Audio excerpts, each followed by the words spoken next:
Olá pessoal, eu sou a Alessandra Cesário e hoje nós vamos conversar um pouco sobre algumas violações às hipóteses básicas do modelo de regressão linear.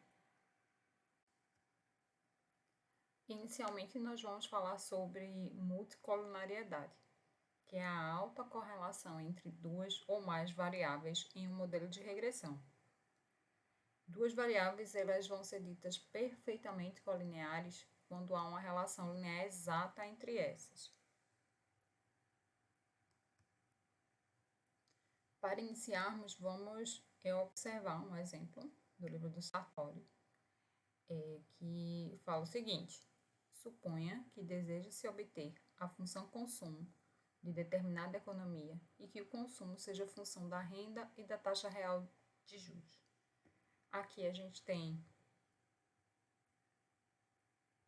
a equação de regressão múltipla, onde y vai representar o consumo, x2 vai representar a renda nacional e x3 vai representar a taxa real de juros de determinada economia. E os dados que a gente vai utilizar para esse modelo de regressão, que a gente vai querer estimar, eles vão ser observados na tabela seguinte. Aqui a gente tem as informações com relação à questão do consumo, da renda e da taxa real de juros. O consumo e a renda em unidades de bilhões de dólares e a taxa real de juros em porcentagem ao ano. Aqui a gente observa os resultados da estimação do modelo. Aqui as informações com relação aos coeficientes, as informações com relação ao desvio padrão e em relação ao valor da estatística T.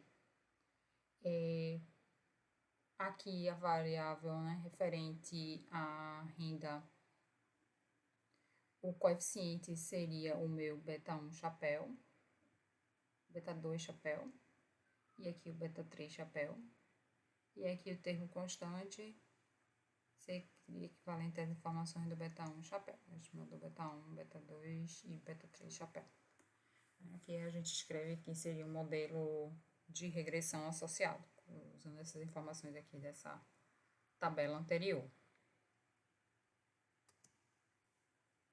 Se a gente considerar um alfa de 0,05, um nível de confiança, um nível de significância de 0,05, todos os coeficientes eles são não significativos, porque ao constar uma tabela T, o valor crítico referente a essas informações aí, a quantidade de graus de liberdade que a gente tem, o T crítico seria de 2,16. Como a gente pode observar na tabela anterior, todos os valores da estatística são inferiores a esse valor de T crítico. A gente também pode observar que com esse mesmo nível de significância, o valor da estatística de teste, que é 17,645, é maior do que o valor F crítico, que a gente consulta na tabela de distribuição F, com 2 graus de liberdade no numerador e 13 graus de liberdade no denominador. Então, a gente pode observar, comparando esses dois valores, o valor da estatística do teste e o valor crítico, que a regressão como um todo é elevada, o modelo de regressão como um todo é elevado, porque pelo teste F a gente consegue observar, consegue concluir isso. Então, a gente pode se questionar se o ideal, então, seria que a gente não tivesse correlação entre as variáveis.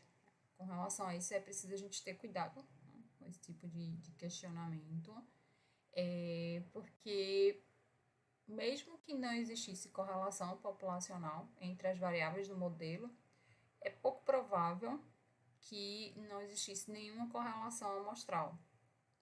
Além disso, se o desejo fosse que a gente não tivesse nenhuma correlação entre as variáveis, então a gente não precisaria, a princípio, ter feito uma regressão múltipla, porque os resultados de regressões simples separadamente, elas teriam as informações que a gente precisa,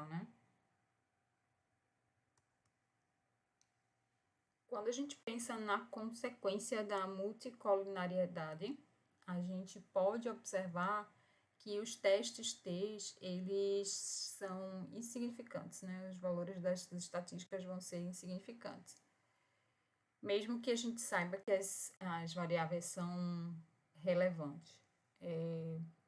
Isso vai acontecer porque a variância dos coeficientes das variáveis explicativas aumenta quando a gente tem multicolinariedade.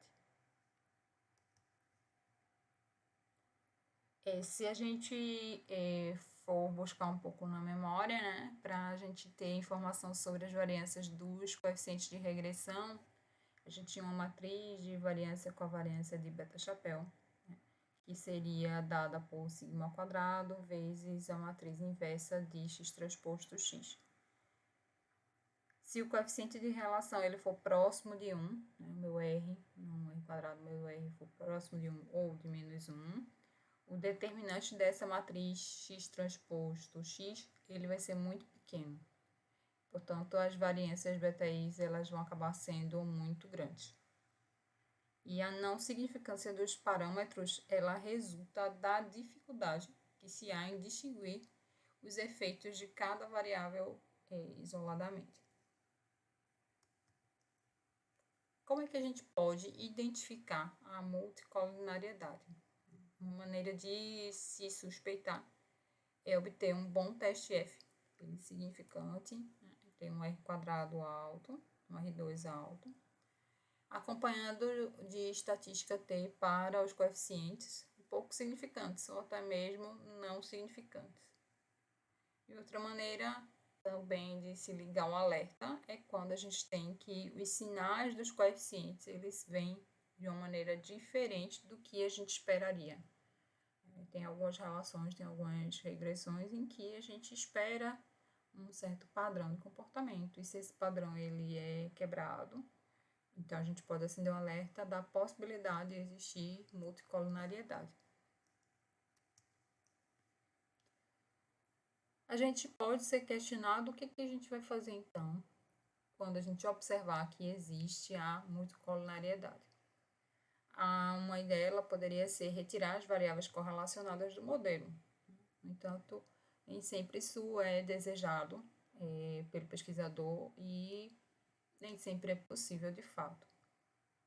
Outra possibilidade seria a gente tentar reduzir esses efeitos por meio do aumento do tamanho da amostra. Se a gente for nesse sentido e olhar novamente o modelo de regressão que a gente tinha no primeiro exemplo, e a gente decidisse tirar a taxa de juros desse modelo de regressão, o modelo geral que a gente teria para a regressão seria esse, onde Y continuaria sendo o consumo e X2 continuaria sendo a representação da renda nacional. O resultado que a gente vai obter para a estimação, a gente pode ver aqui na sequência, onde a gente tem essa equação aqui de regressão, y chapéu y chapéu é menos 7,859 mais 0,83x2. Aqui, novamente, seria o equivalente a um betão chapéu, agora lembrando que a gente fez uma modificação, né? Então, por isso que os valores de coeficientes são diferentes. E aí a gente tem informação também sobre a estatística F, relativa às informações da amostra, e o valor do R2. Observe que aqui houve uma redução do valor do R2, e aqui a gente tem um valor maior para a estatística F. Quando a gente fez, nesse caso, a eliminação, né, de uma das variáveis, a multicolariedade também foi eliminada, porque nesse caso sobrou apenas uma única variável explicativa.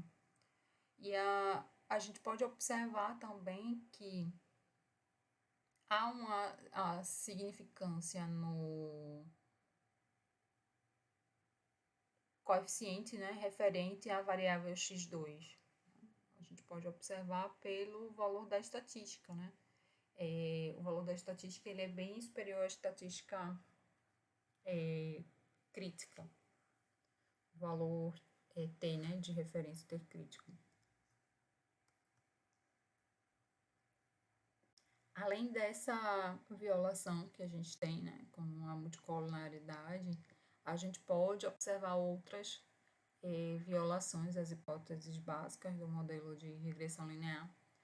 Porém, a gente não vai entrar em detalhes em relação a essas outras violações. A gente vai comentar brevemente sobre a heterocedacidade, que é a variância dos erros, ela vai ser dessa vez agora diferente para cada valor condicional de xi.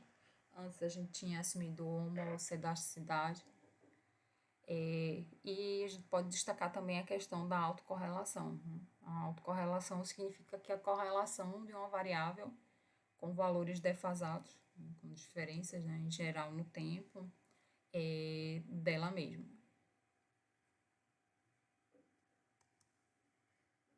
Aqui a gente tem a apresentação, né, gráfica, um esboço, né, de como é que funcionaria quando a gente tem erros homocedásticos e quando a gente tem erros heterocedásticos. Aqui ó, a gente observa que a variância é a mesma e aqui a gente tem diferenças. A gente pode observar graficamente também como é que se relacionam, né, os erros, as medidas de erros, e essa ilustração é uma ilustração bem interessante, né? A fonte é do Maia, 2008. Aqui no primeiro quadro, a gente tem que a dispersão dos resíduos é a mesma ao longo do x, né? O sigma ao quadrado é constante, então a gente tem essa configuração. Já nesse aqui do lado, a dispersão dos resíduos é uma função linear de x, a gente consegue observar esse padrão aqui. Então, isso levaria, por exemplo, a um sigma i quadrado igual a um sigma ao quadrado xi. Nesse terceiro quadro aqui, a gente tem que a dispersão dos resíduos ela é uma função quadrática de x. Então, a gente poderia ter esse formato que está sendo colocado aqui. E, por fim, nesse quarto aqui, a gente tem que a dispersão dos resíduos cresce de maneira quadrática com os valores de x. Então, a gente tem aqui esse crescimento de maneira quadrática. Se a gente for pensar em autocorrelação, aqui na primeira imagem, né, a gente tem que não existe nenhum padrão evidente de relacionamento no tempo. No segundo quadro, há um padrão cíclico de dispersão dos resíduos ao longo do tempo. Então, a gente consegue observar esse padrão cíclico. Nesse terceiro quadro, a gente tem uma tendência quadrática da dispersão dos resíduos ao longo do tempo, né? Eles se configuram com essa distribuição aqui, levando a essa observação de tendência quadrática. E neste quarto esboço aqui, a gente tem a observação que é uma tendência linear na distribuição dos resíduos ao longo do tempo. Essas são as principais referências que a gente utilizou para construir esse vídeo de hoje. Nós vamos ficando por aqui. Um forte abraço e até a próxima!